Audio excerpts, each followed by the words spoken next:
नमस्कार, मैं हूँ राजन कैप्टन। नजर डालते हैं आज के प्रमुख समाचारों पर। अमेरिका और ईरान के बीच चल रहा युद्ध अब बेहद खतरनाक मोड़ ले चुका है। अमेरिका ने भारत से लौट रहे ईरानी युद्धपोत आइरिस देना पर टारपीडो से हमला कर डुबो दिया है। इस हमले में 87 नौसैनिक की मौत हो गई है और 148 अब भी लापता है।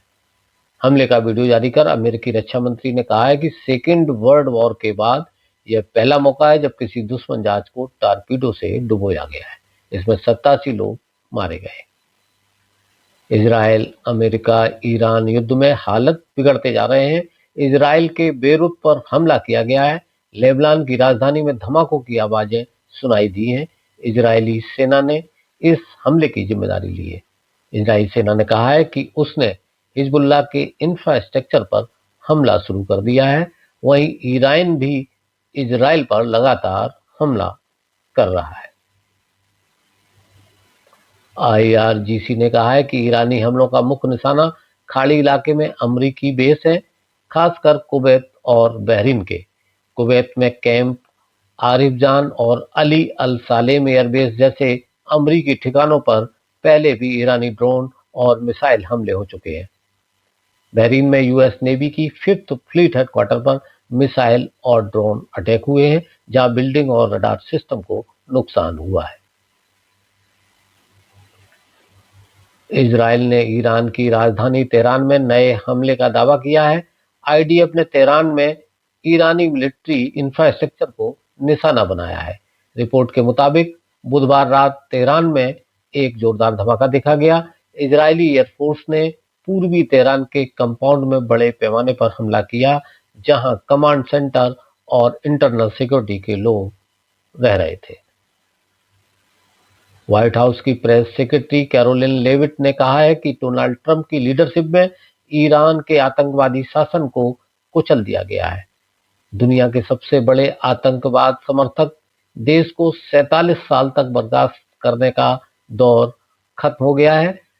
ट्रंप हमेशा शांत और कूटनीतिक को प्राथमिकता देते रहे हैं। ईरानी सरकार ने बातचीत से इनकार कर हिंसा का रास्ता चुना, अब उसके परिणाम भुगत रही है।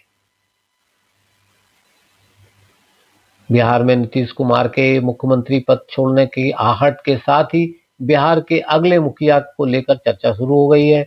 भाजपा की ओर से सम्राट चौधरी, विजय सिन्हा, दिलीप जायसवाल, संजीव चौरसिया और नित्यानंद राय जैसे कद्दावर चेहरों पर दांव लगाए जाने की चर्चा है।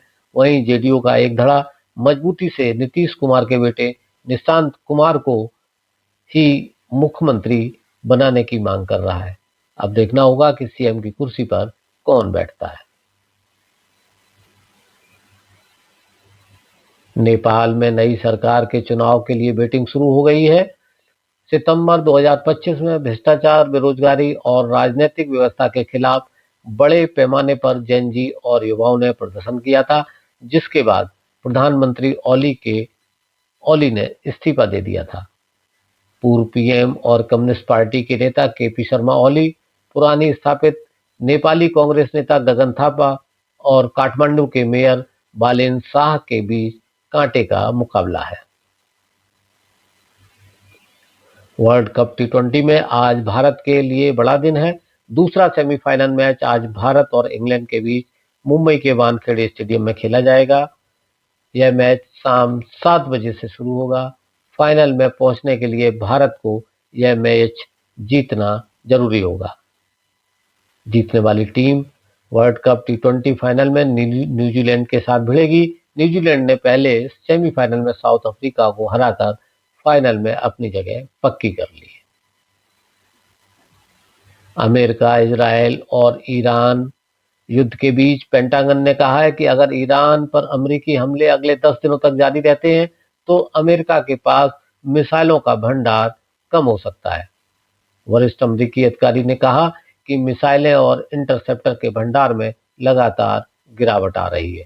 साथ ही अमेरिका ईरान के मिसाइल उत्पादन केंद्रों पर भी निशाना बना सकता है।